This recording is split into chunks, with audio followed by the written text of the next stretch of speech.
Bonjour à tous et bienvenue à notre première table ronde, notre deuxième table ronde de la journée. Je suis ravi de vous accueillir. Je m'appelle Sébastien Tourné, je dirige l'agence Cross. Euh, on va parler de merchandising aujourd'hui sur un salon du marketing point de vente. Ça nous paraît relativement évident, mais on va parler d'un sujet, c'est l'influence du service merchandising. En fait, depuis le développement de la distribution, le marketing euh, se développe. Le marketing est puissant. Le marketing fait beaucoup de choses. Le marketing a souvent les honneurs dans les entreprises. Tout le monde veut faire partie du service marketing. Les étudiants, ils veulent faire du marketing. D'ailleurs, le marketing a beaucoup de budget, a beaucoup d'influence, a beaucoup de pouvoir. On parlait juste avant de retail média, on parle de digital marketing, on parle de réseau, on parle de publicité télé, on parle du packaging. Tout le monde en parle, tout le monde en fait. Et dans les entreprises, la puissance, l'influence, la politique, les budgets, les moyens vont au marketing. Parfois au commerce, mais rarement au merchandising. Fonction parfois un peu oubliée, parfois pas toujours traitée au niveau de de sa réelle importance. Parce que le moment de vérité dans le point de vente, lorsque le shopper rencontre le produit, lorsqu'il prend sa décision finale d'acte d'achat, tout ça, ça dépend uniquement du merchandising. Si tout ce qui a été fait en amont est brillant, mais que le merchandising n'est pas maîtrisé, tout ce qui a été fait en amont est détruit. C'est aussi la dernière expérience qui fait qu'on se souvient de l'expérience shopper à la fin, c'est du merchandising. Donc tout ça, c'est très important. Et on voudrait parler du service merchandising, de cette fonction et de comment est-ce qu'on peut aussi mieux la valoriser, mieux lui donner les moyens pour faire son job dans les entreprises, que ce soit des enseignes ou des marques. Donc j'ai réuni 3 experts aujourd'hui de différentes marques et enseignes qui vont se présenter dans un instant pour pouvoir chacun témoigner de comment ça se passe dans leur entreprise, de qu'est-ce qu'ils font, de comment, des difficultés, de leur réussite, de comment ils ont réussi aussi à influencer positivement leur fonction. Et on va parler de 3 grands thèmes. Le premier, c'est d'abord les organisations et les périmètres d'action. Parce que vous allez voir que le merchandising, selon les entreprises, ça s'appelle le visual merchandising, le marketing point de vente, le plein de choses. Et parfois, ça a un territoire très large d'action et parfois très serré. Et donc, c'est pas toujours pareil. Et donc, on va essayer d'en parler. Et puis, ça dépend pas toujours des mêmes services. On va parler de résultats et de performance aussi, parce que finalement, tout ça, ça se mesure. Donc, on va essayer de voir juste quelques illustrations visuelles des magnifiques marques qui sont ici, parce qu'on va voir que le merchandising, ça s'applique dans tout. Et puis ensuite, on va discuter de comment rendre sa fonction un peu plus influente. Comment je fais quand je suis dans ce service-là pour le rendre plus influent, plus fort, pour avoir plus de moyens dans mon entreprise, pour le développer, des pistes, c'est peut-être pas des solutions miracles, mais on va pouvoir essayer d'en parler. Et on vous ouvrira le micro pour discuter sur la fin de cette table ronde, pour poser des questions et échanger sur le sujet. Donc, messieurs, dames, je vais vous laisser d'abord vous présenter. Est-ce que peut-être Audrey, tu veux commencer? Et puis ensuite, on lancera notre tour de table. Bonjour à tous. Donc je suis Audrey Rivière, je suis catégorie manager chez Villemorin Jardin. Villemorin Jardin, c'est une entreprise qui vend des semences potagères et aromatiques dans différents réseaux. Le réseau des spécialistes, qui comprend la GSB, les jardineries et les LISA, et le réseau GSA, donc de la grande alimentation. Voilà. Donc bonjour, moi c'est Rémi, je suis responsable trade, activation et formation pour un laboratoire pharmaceutique qui s'appelle Mayoli. On s'occupe principalement, donc moi je suis responsable de tout ce qui va être dermocosmétique et compléments alimentaires. Donc nos fonctions en fait trade marketing se concentrent énormément sur nos distributeurs qui sont les pharmacies. Donc nous vendons nos produits uniquement en pharmacie et parapharmacie. Et donc en effet mon rôle en fait est d'accompagner la décision d'achat du consommateur sur le point de vente, donc la dernière étape clé en fait de transformation de toute cette valeur, comme tu disais, qui a été créée par l'entreprise au précédent et qui doit se transformer par un acte d'achat à la fin. Bonjour, Ludovic Codati, moi je suis directeur du concept, du visual merch et de la communication retail pour Petit Bateau. Petit Bateau, vous connaissez, c'est une marque de vêtements pour enfants et pour adultes, qui a cette particularité d'être aussi pour adultes. Voilà, on a 350 points de vente dans le monde. Et puis, mon rôle, moi, c'est de travailler toute la dimension visuelle de la boutique, de faire que l'ensemble de la boutique soit qu'une seule et même histoire, de la conception de la boutique, sa fabrication, la présentation des produits aussi, et puis jusqu'à la vitrine et l'ensemble du travail visuel dans la même équipe. Voilà. Donc des métiers différents, des produits différents, des secteurs d'activité différents. On aurait pu faire encore plus large si on avait pu. Et on va essayer de se lancer sur notre premier sujet. Je voudrais vous parler de périmètre, d'organisation, de fonctions. Parce qu'en fait, vous voyez, les titres déjà des 3 fonctions sont complètement différents. Ça veut dire que dans chaque entreprise, le contenu de la fonction merchandising n'est pas le même. Donc, si on peut refaire ce même tour pour essayer de parler aussi de vos organisations. Alors, on va avoir quelques slides un chacun pour voir une sorte d'organigramme. Déjà, à quoi est rattaché le merchandising, à quelle fonction, à quel service et comment est-ce qu'il est structuré. Donc, on va commencer par Audrey et par Villemorin. On est très vert jardin. Ouais. Oui, voilà, on est dans les couleurs. Chez Villemorin Jardin, la fonction est rattachée au service marketing qui contient différents pôles. Un pôle marketing produit, un pôle communication et le pôle catégorie trade. Donc au sein de notre service, on a des catégories managers et un responsable trade qui lui s'occupe plus de la partie activation produit. Et donc le Catman chez Villemorin Jardin, il s'occupe de la relation principalement au niveau des enseignes et accompagne le terrain au niveau du point de vente. Donc le merchandising est un des leviers du category management, donc ce n'est pas une fonction entièrement dédiée au merchandising. Non, effectivement, c'est assez diversifié. On s'occupe de la partie assortiment, de la partie donc linéaire, de la partie promotion aussi au niveau des enseignes. Le responsable trade s'occupe de la partie activation, donc quand c'est transversal à l'ensemble des enseignes. On s'occupe de la veille aussi, des argumentaires au niveau du terrain. En fait, on fait le lien de ce qui a été travaillé au niveau du marketing pour la revente au niveau des enseignes et après du point de vente. Et si on rentre un peu dans l'opérationnalité, ça veut dire que tu vas définir quoi comme étape et comme outil du concept marketing des produits qui se sont proposés à la vente auprès des enseignes. Tu pars d'où et tu vas jusqu'où? On part de la recommandation d'assortiment au niveau des enseignes. Recommandation d'assortiment qui se traduit par une recommandation de linéaire pour montrer qu'on a la place effectivement dans le linéaire d'introduire les produits. D'organisation de l'offre, de structuration. On arrive aussi à des outils au niveau de la force de vente. En fait, comment est-ce que eux après ils arrivent à revendre ce que l'on a vendu aux enseignes. Donc des argumentaires, des books. On intègre également les référencements dans leur outil informatique pour qu'ils aient la descente d'informations, tout l'ensemble des informations qui leur est nécessaire dans leur outil informatique. Et les outils de communication PLV? Oui, tout à fait, oui, effectivement, c'est important.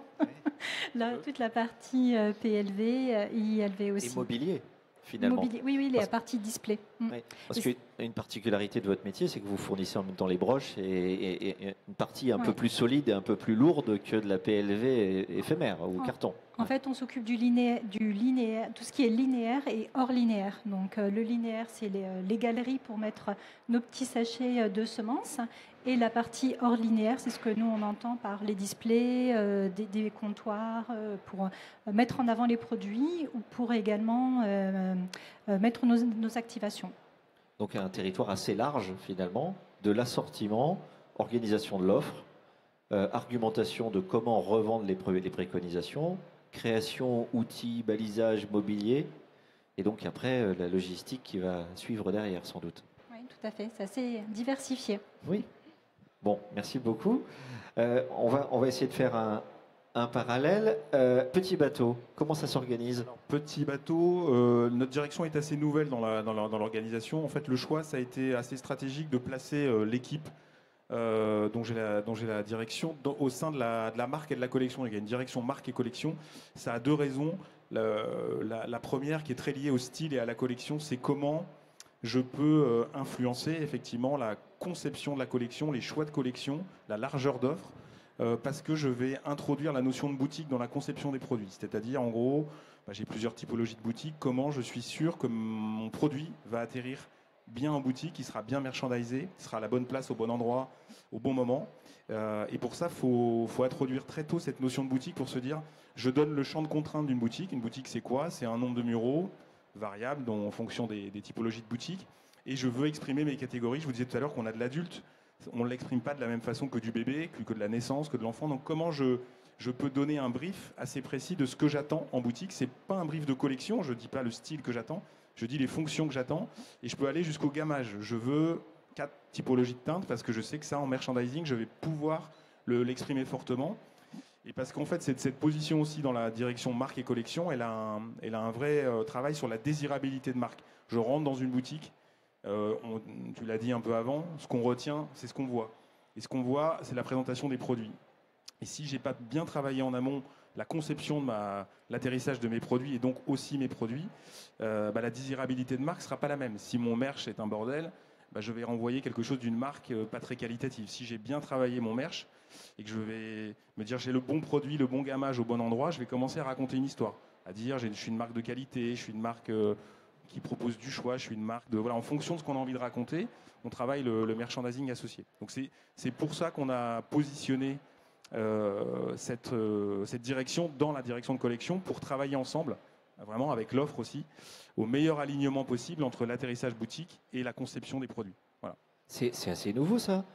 Le merchandising pourrait ne pas subir le collectionning et le marketing. Oui, c'est ça. Il pourrait même l'influencer. Exactement.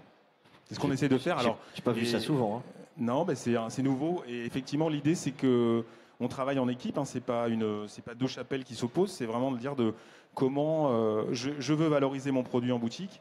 Si on ne travaille pas ensemble à ce chemin qu'on doit parcourir pour que la boutique reflète au mieux le produit qui a été créé, qui a été pensé par le styliste, si on n'a pas fait ce chemin ensemble, au final, on ne s'alignera pas et on n'aura pas un rendu quali.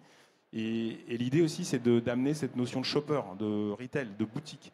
Un styliste, parfois, il n'a pas forcément la vision de l'atterrissage boutique. Il travaille très bien son produit. Nous, l'idée, c'est de lui amener cette dimension de qu'est-ce qui va se passer en boutique, de quoi a besoin un shopper pour choisir son produit.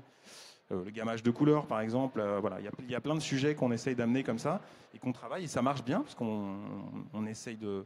En tout cas, c'est en cours et c'est plutôt positif dans la construction. Même si ça peut paraître complètement logique quand tu le dis comme ça, j'ai l'impression que dans certaines organisations, c'est des gros mots. Tu as dû le vivre dans d'autres, peut-être. Oui, ouais. Peut-être. Alors, moins dans mon parcours, mais là, c'est un peu unique de se dire il y a aussi une volonté de transformation. Et pour que la transformation soit la plus forte, il faut que les acteurs de la transfo soient ensemble et soient alignés.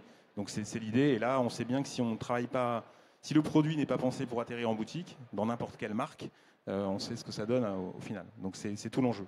Je remarque que dans la définition de ton poste, on parle de visuel merchandising, de concept et d'architecture. Oui. Là aussi, ce sont des métiers qui doivent travailler ensemble dans la théorie, mais est-ce qu'elles travaillent toujours ensemble dans les systèmes que l'on rencontre dans le retail ? D'expérience, non, mais je dis que là, justement, le parti pris qu'on a décidé de prendre, c'est de se dire tout ce travail de l'atterrissage visuel d'une marque dans un point de vente, ça doit être réuni sous la même entité pour travailler de concert et que les choix soient faits pas par la même personne en l'occurrence ou avec la même vision et pas des visions qui ne sont pas alignées. Donc là, l'idée, c'est qu'effectivement, de la conception de la boutique, les travaux, la façon de présenter les produits et la communication qui vient soutenir le discours produit, l'ensemble est au même endroit. Et la vitrine qui fait rentrer est pensée pour servir le propos qu'on va... Donc c'est l'idée qu'on a... Personne n'est en dessous de l'autre, c'est bien... un travail horizontal et non pas vertical comme c'est parfois le cas. Et on subit parfois ça, ces organisations verticales où un concept design va donner des contraintes à l'organisation visuelle merchandising produit qui va ensuite dire ça marche pas et je remonte et voilà. Et donc cette organisation plus horizontale finalement est vertueuse. Voilà. Et là l'idée c'est que c'est plutôt nous qui remontons avec les contraintes. C'est un peu nous qui avons le rôle de dire ça non. On met en place une forme de go retail, c'est-à-dire est-ce que ça c'est OK pour la boutique ? Oui ou non ? Mais voilà, et c'est vraiment bien parce qu'on le travaille aussi avec donc nos partenaires d'offres, de style, de marketing sont vraiment embarqués dans cette vision. Donc on ne travaille pas contre, on travaille tous ensemble pour servir cette vision d'un meilleur atterrissage de nos produits en boutique. La finalité, c'est ça, et de la performance. Et du coup, il y a combien de personnes dans l'équipe? Nous, on est 16. On est 16. Il y a 4 pôles. Il y a le pôle concept qui conçoit les boutiques, le pôle archi qui va les déployer, le pôle communication donc qui fait tout ce qui est vitrine et in-store, et le pôle visuel merch qui travaille de concert avec tout le monde pour se dire de quoi j'ai besoin en termes de concept pour bien présenter mes produits, de quoi j'ai besoin en termes de com pour bien exprimer mon produit. Et voilà, l'ensemble est aligné comme ça. Top, super, merci beaucoup. Et du coup, Rémi, j'ai un slide qui est beaucoup plus petit, hein, parce que... Désolé, j'ai pas trop préparé cette partie slide. Donc moi, je suis rattaché en fait à ce qu'on appelle la direction des opérations France, c'est-à-dire tout ce qui va regrouper les fonctions marketing, vente, et on a un pôle qu'on appelle le pôle shopper, qui est responsable de tout ce qui est trade, activation et formation. Nous, on travaille avec des distributeurs qui sont des pharmacies, donc on a quelques concepts, on a quelques points qui sont extrêmement importants pour nous. C'est qu'en effet, le pharmacien est un professionnel de santé. Donc c'est pas une boutique comme une autre, même si sur certains points ça l'est. Mais donc du coup, vous avez aussi une partie conseil des équipes officinales qui est extrêmement importante, d'où ce rattachement de la formation chez nous à cette partie aussi très d'activation, parce qu'en effet, nos clients, nos pharmaciens en fait ont besoin de connaître nos produits pour mieux les conseiller auprès de leurs patients. Donc en fait, qu'est-ce que ça regroupe? Ça regroupe donc tout ce qui va être promotion sur le point de vente, tout ce qui va être merchandising, tout ce qui va être en effet un outil de formation pour les équipes, tout ce qui va être animation sur le point de vente. Et il y a aussi toute une partie terrain. Le terrain aussi est rattaché donc du coup à ce pôle-là. Tout ce qui est des formateurs merchandisers qui vont voir nos clients et qui du coup déclinent ces stratégies merchandising et formation qui sont pris par le siège, donc parmi l'équipe, et qui sont redescendus sur le terrain. Pour nous, c'est extrêmement important parce qu'on a besoin en fait de cette transversalité entre siège et terrain. Parce que vous pouvez avoir les plus beaux plans merch possibles, vous pouvez avoir les meilleurs outils de formation possibles. Si derrière, vous n'avez pas un relais qui est fait par le terrain, et tout de suite, vos outils ne seront pas utilisés pleinement. Donc c'est extrêmement important pour nous, en effet, d'avoir ce côté à la fois terrain et siège.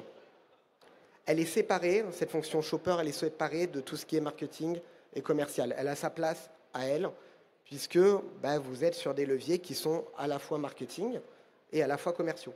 En effet, tant que vous relayez en fait, par la publicité sur le lieu de vente l'image de marque de vos produits sur le point de vente, vous avez une dimension qui est très marketing. Parce que vous relayez en fait des messages de marque à la fois sur votre merch, mais aussi sur votre PLV, sur qu'est-ce qu'on veut être, qu'est-ce qu'on veut transpirer comme message en tant que marque. Et le point de vente est extrêmement important pour ça. Puis vous avez une partie beaucoup plus commerciale, parce que on en parlera après, j'imagine, sur la partie données. Mais évidemment, tout est mesuré et on cherche à avoir des rentabilités pour développer les ventes. Donc, on est rattaché ni au marketing, ni aux ventes. On est vraiment un pôle à part où, du coup, on a vraiment cette double casquette, à la fois marketing et à la fois vente, avec ces deux dimensions-là.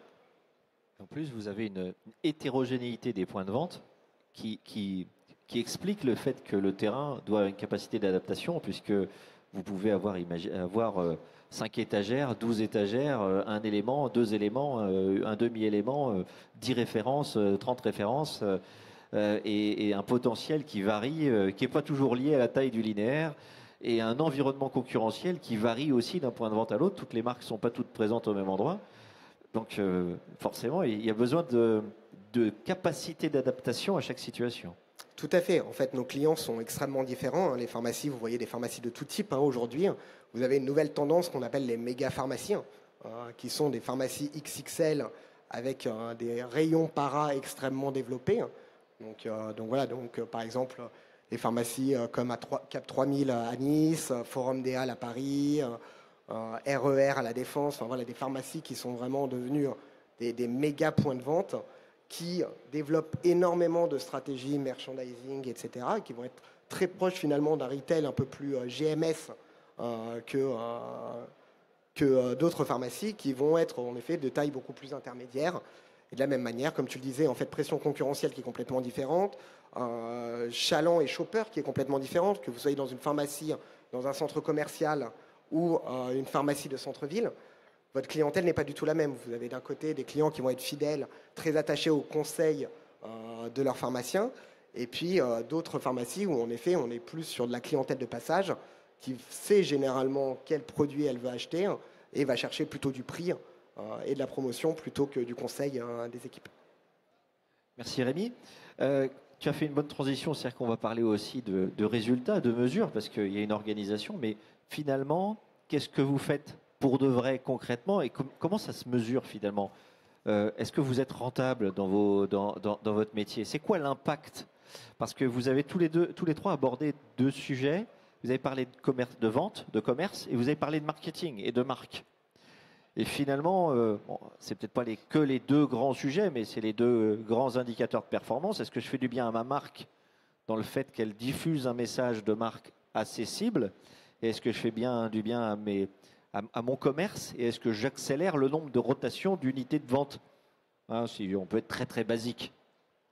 Comment vous voulez mesurer si on se retourne de nouveau vers le jardin?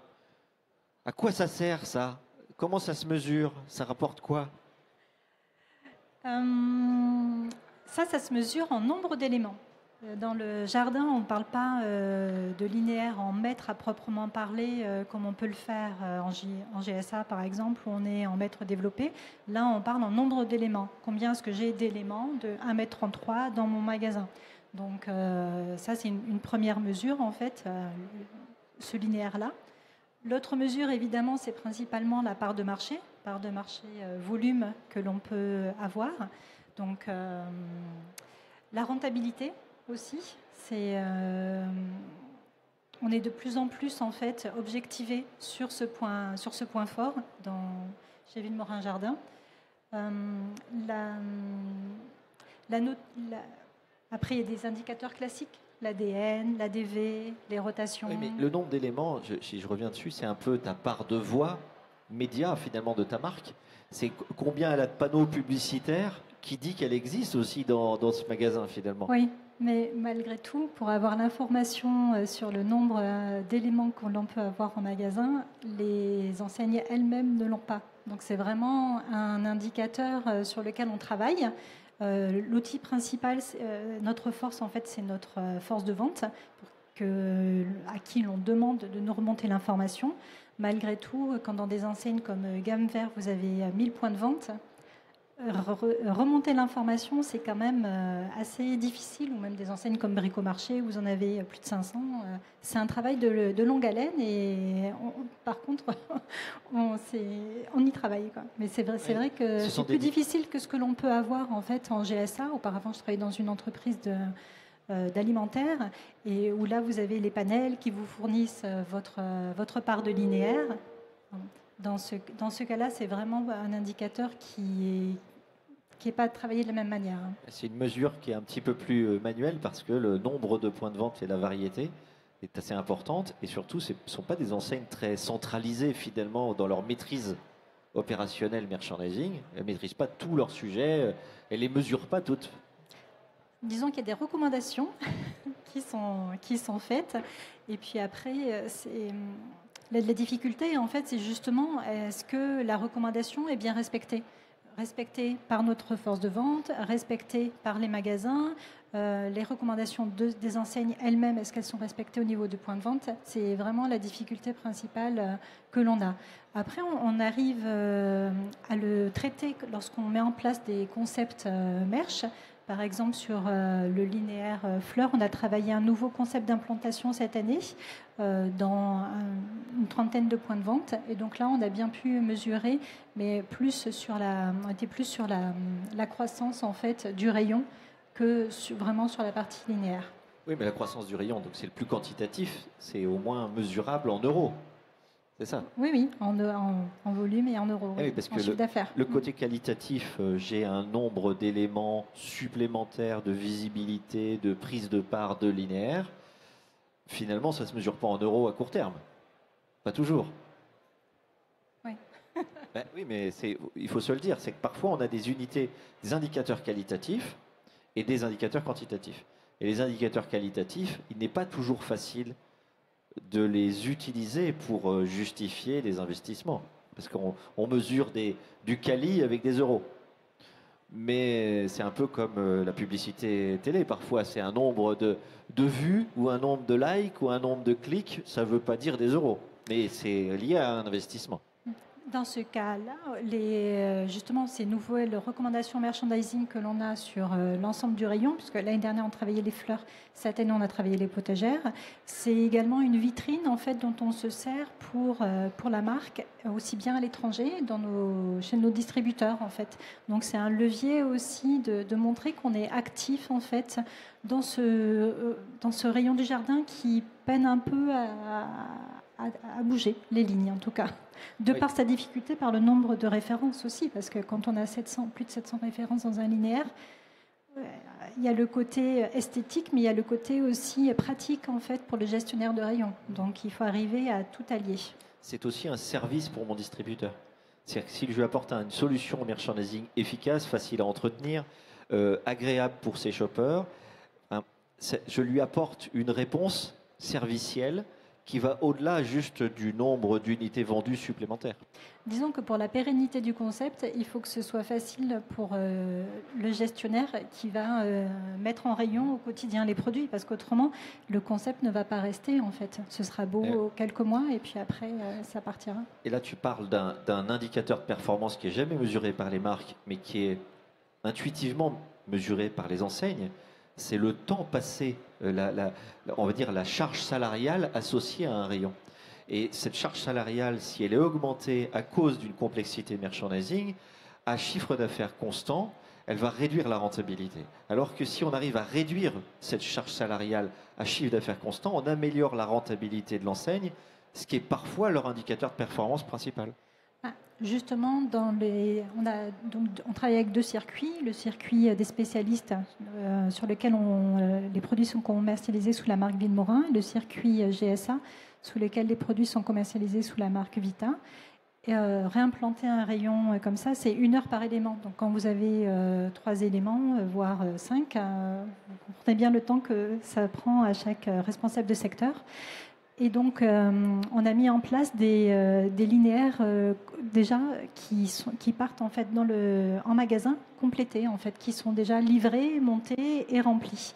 Et le commercial a juste à déballer, on va dire, le linéaire et à le mettre en place dans le rayon. Donc, un gain de temps assez incroyable parce que de 3 heures, c'est 10 minutes. Et le temps, il est réutilisé. Enfin, le temps est utilisé pour une autre valeur ajoutée. Pour la prospection, par exemple. Et le temps de remplissage qui est fait en entrepôt coûte moins cher que le temps d'un commercial.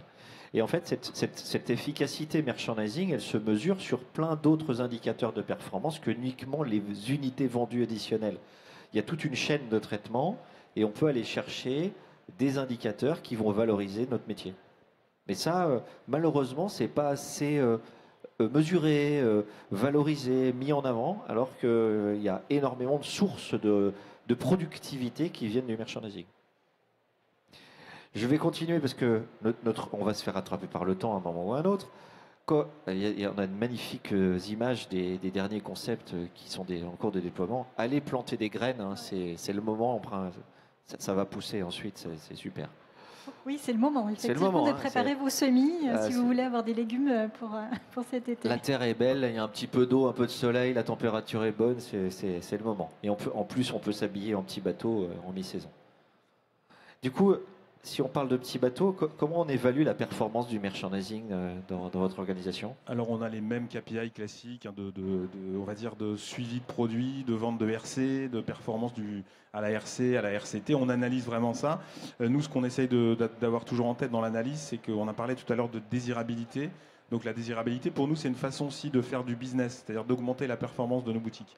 Donc sur base de cette collection dont je vous parlais, on travaille, on essaye de tester, de mesurer des nouvelles approches de visual merch. C'est-à-dire, par exemple, comment je peux mieux exprimer une catégorie en travaillant mieux ma sélection produit. Et on a bien donc 2 KPI dont on parlait tout à l'heure. La performance, c'est-à-dire est-ce que, par exemple, avec moins de produits, je fais le même chiffre. Et en plus, j'y associe un KPI visuel, c'est-à-dire est-ce que je suis plus qualitatif, je suis plus shopper, je suis plus... j'améliore le self-service, ou au contraire, j'aide mes équipes en boutique à mieux vendre le produit. Donc, qu'est-ce que j'associe à pas uniquement la perf, parce que la perf doit être là, ça c'est la base, mais en plus de la perf, il faut qu'on ait un travail spécifique sur l'amélioration du visuel, ou en tout cas d'un point. On parlait de l'efficacité du temps passé, en tout cas nous on appelle ça tâche de non-vente. Ça veut bien dire ce que ça veut dire, c'est-à-dire et ça c'est aussi travailler la perf, parce que quand une vendeuse de boutique ou un vendeur de boutique passe son temps à implémenter du merch, à faire du réassort ou à implémenter un merch compliqué, c'est pas du temps qu'il passe à s'occuper d'une cliente qui rentre, à faire du conseil sur de la naissance, à passer du temps à comprendre les produits. Il passe du temps à faire du réassort, tâche vraiment de non-vente. Donc, un des objectifs que nous, on s'est fixé, c'est sur toutes les tâches qu'on amène, une vitrine, une implantation doit être en temps maîtrisé, c'est-à-dire qu'on ne doit pas dépasser un certain seuil. Alors, en fonction des moments, c'est sûr, quand on passe en solde, on va forcément passer beaucoup de temps à changer la boutique, mais sur des implantations classiques, on doit vraiment tendre à réduire le temps passé pour que les équipes soient vraiment focus là-dessus. Donc, on fait des tests pour mesurer, on essaye de réduire le temps, et après, on essaye de travailler un merchandising qui est beaucoup plus adapté à la cible, c'est-à-dire qu'on va pas, et du coup, on va essayer de mesurer ça, comment je m'adresse mieux au bon client. C'est-à-dire, je rentre dans une boutique, je suis un adulte, je veux un produit pour enfants. Comment je le capte? Est-ce que le client est-ce qu'un enfant, par exemple, a droit de choisir son vêtement dans la boutique? On se dit que dans certaines catégories, oui, dans d'autres moins. Donc à qui on parle pour que le visuel, là aussi, et la performance soient associés. C'est-à-dire comment je peux induire par un merch peut-être plus orienté enfant parfois, un choix, une efficacité business plus forte. Donc on a des produits iconiques qu'on sait plaire aux parents, d'autres aux enfants. Donc comment je rythme mon parcours marchand avec des niveaux de lecture différents. Et en facilitant un libre service ou un pré-choix par le client, le temps passé avec le vendeur est réduit et le nombre de clients accompagnés par jour est supérieur. Exactement. Et nous, on est quand même dans un modèle de vente accompagnée, parce qu'on a beaucoup de références, des petites boutiques, donc on ne peut pas tout présenter. Typiquement certaines tailles, des manches longues, des manches courtes, certains cols, on ne peut pas tout avoir sur le floor.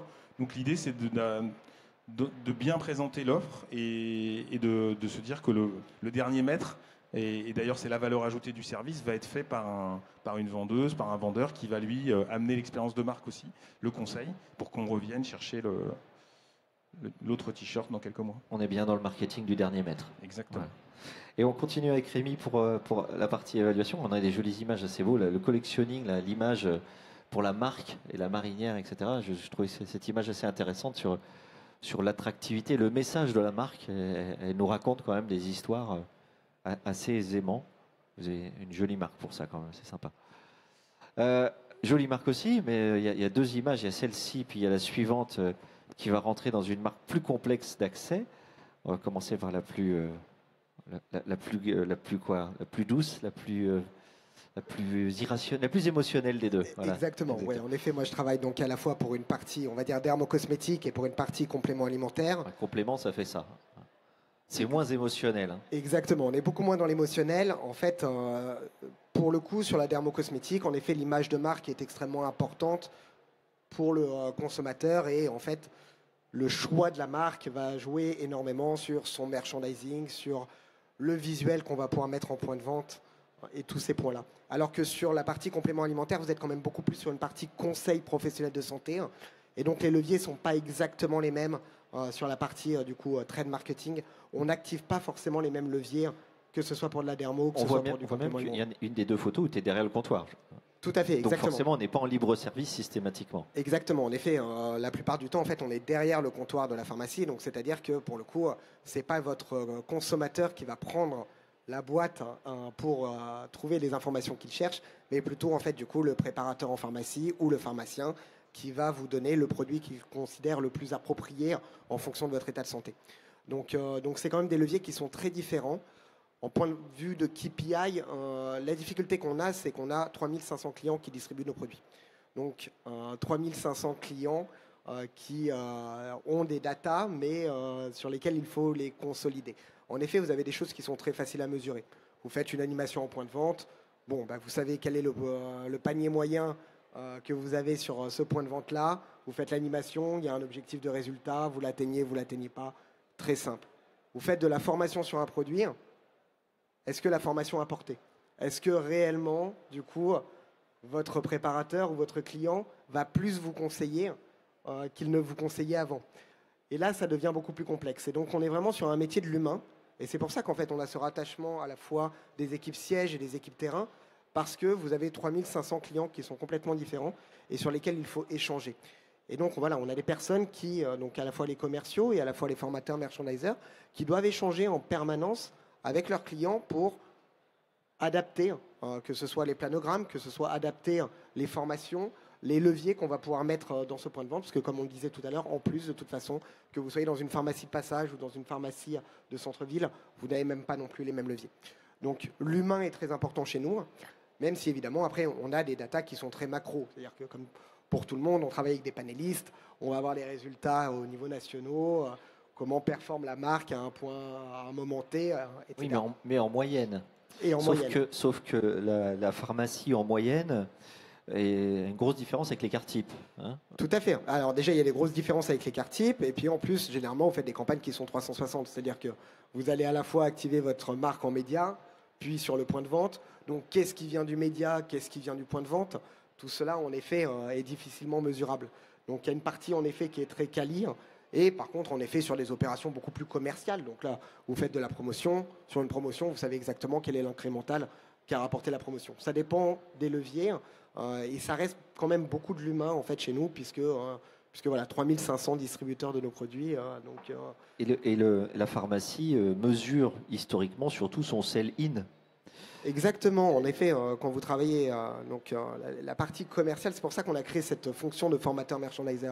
Quand vous avez juste des commerciaux, en effet, ils vont discuter soit avec un acheteur, soit avec un titulaire. Et qu'est-ce que lui va regarder à la fin? La chose qui va l'intéresser le plus, c'est le chiffre d'affaires qu'il réalise, la marge qu'il a réalisée sur vos produits, et est-ce que finalement, à la fin, il va toucher ses RFA ou pas. Quand vous parlez, du coup, après, avec des responsables de magasins, là, le discours n'est plus le même. Du coup, quand vous parlez avec la responsable de la para, elle, ce qu'elle va aussi regarder, c'est du coup la performance de vos marques et la qualité de vos produits. Pour elle, c'est extrêmement important, parce qu'elle ne veut pas conseiller un produit qui n'irait pas à son patient.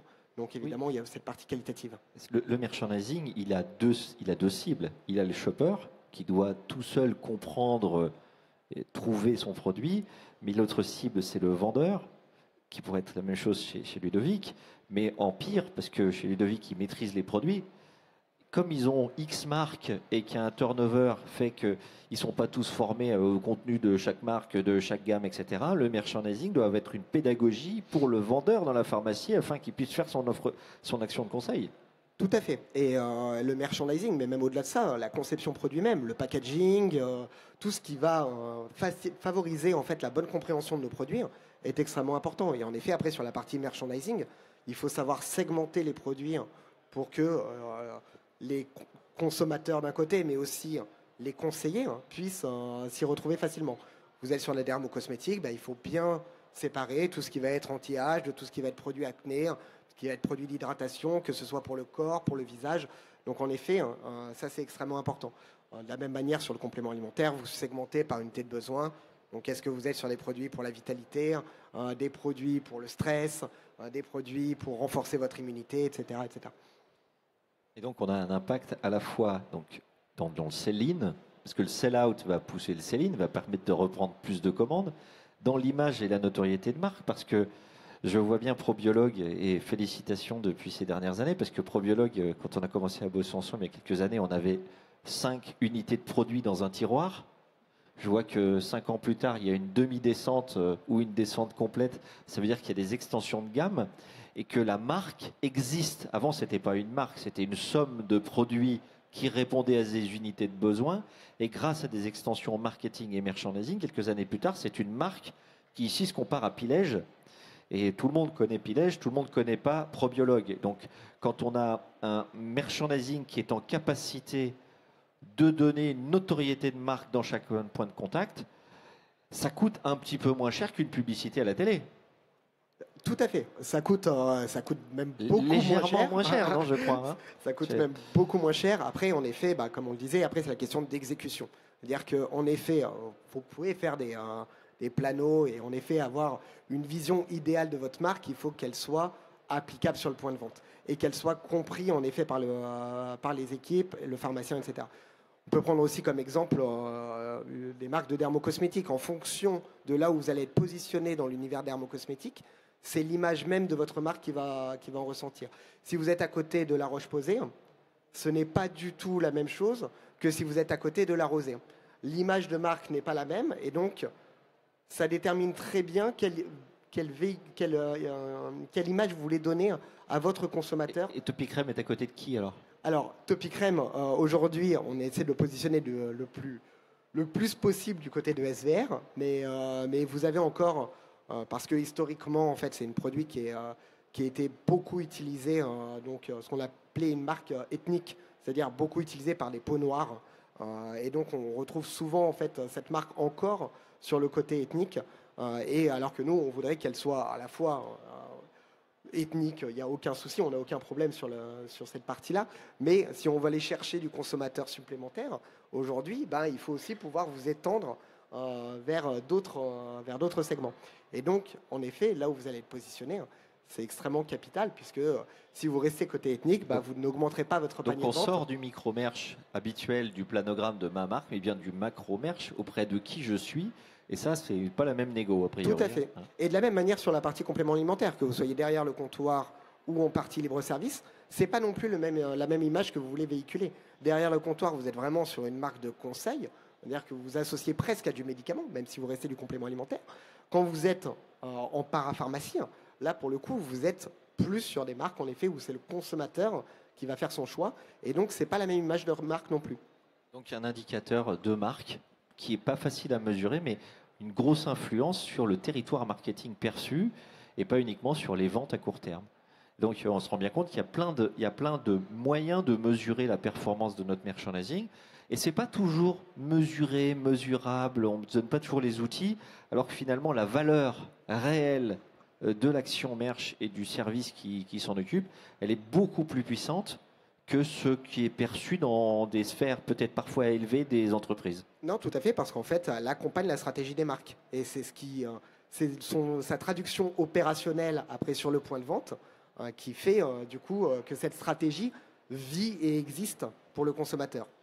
Alors comme il nous reste justement notre dernier petit quart d'heure pour pouvoir échanger sur ce sujet, je vous pose la question, comment développer votre influence, l'influence de votre service dans vos entreprises?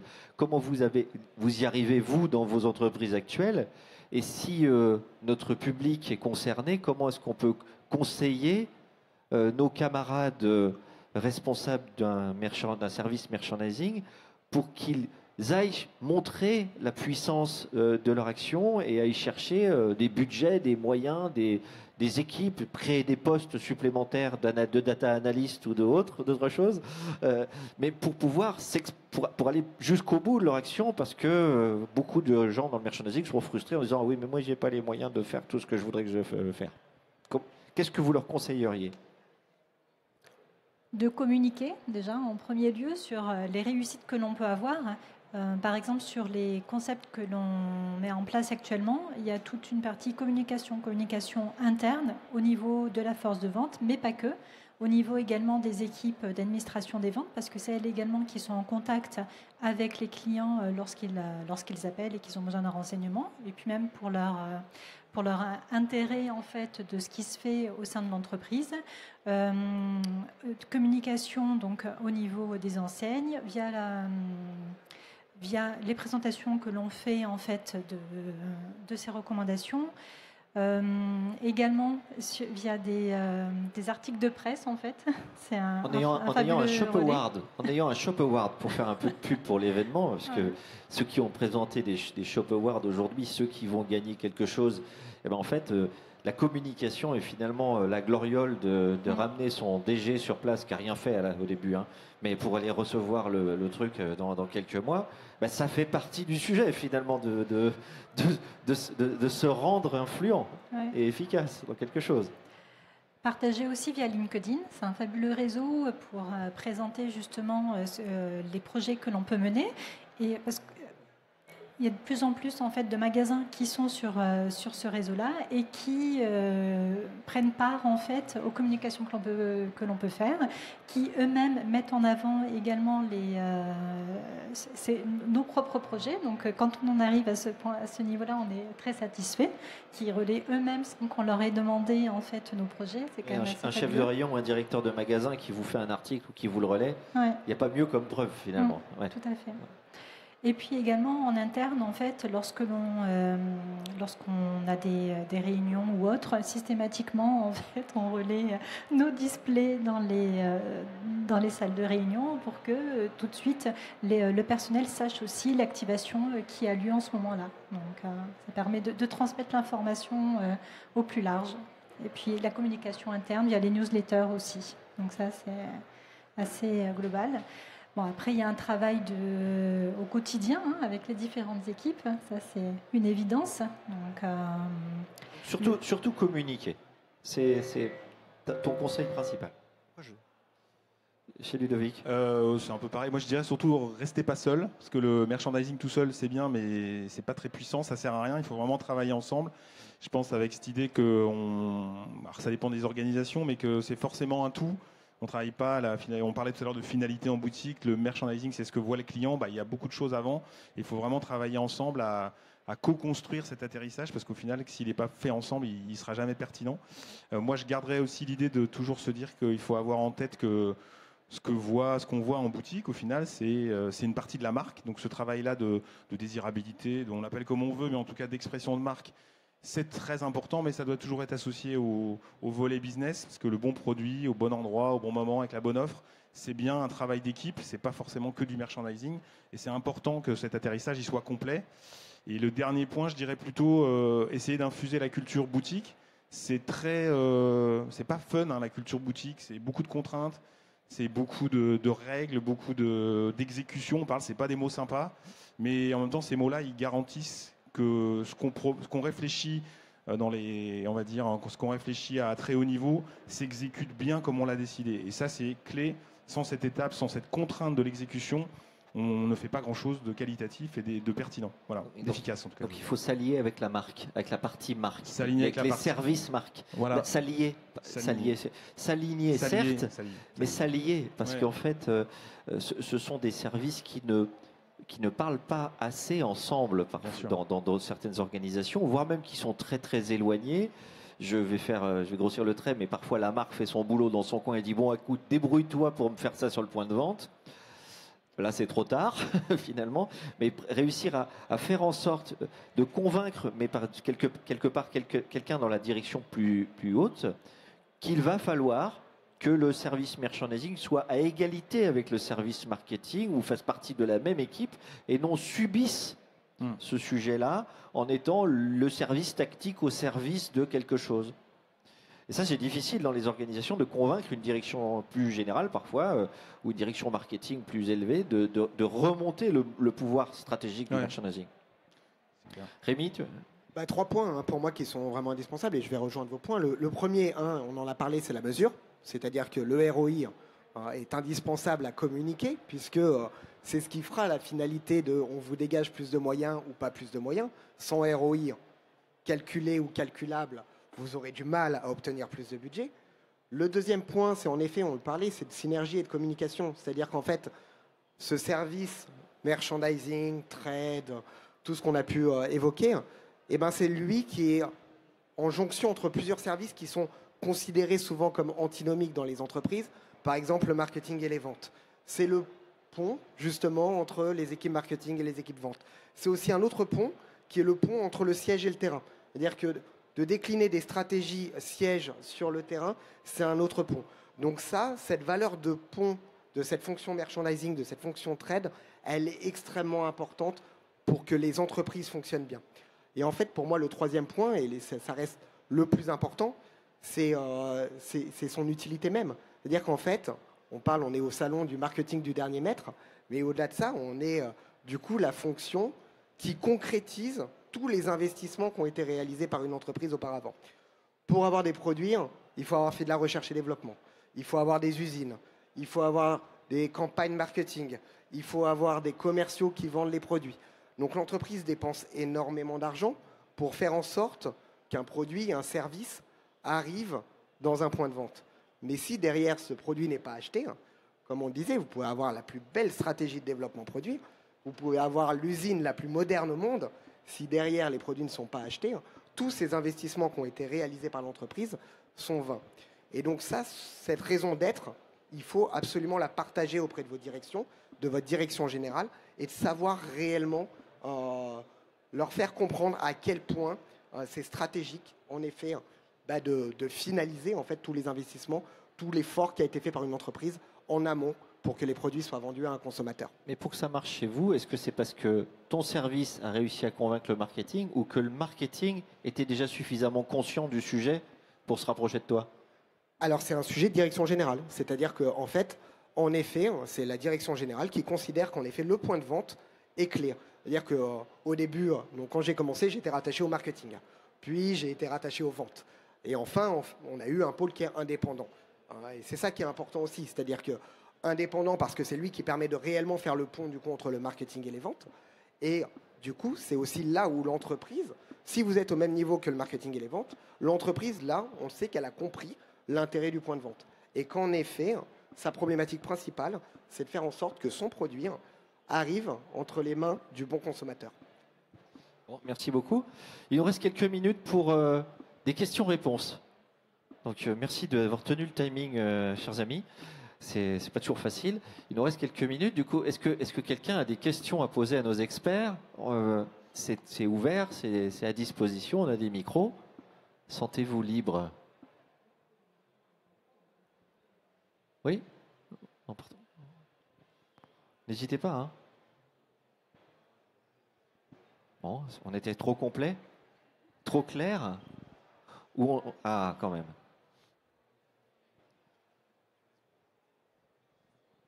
Oui, bonjour, Magali de Cercé, j'ai 20 ans d'expérience en merchandising.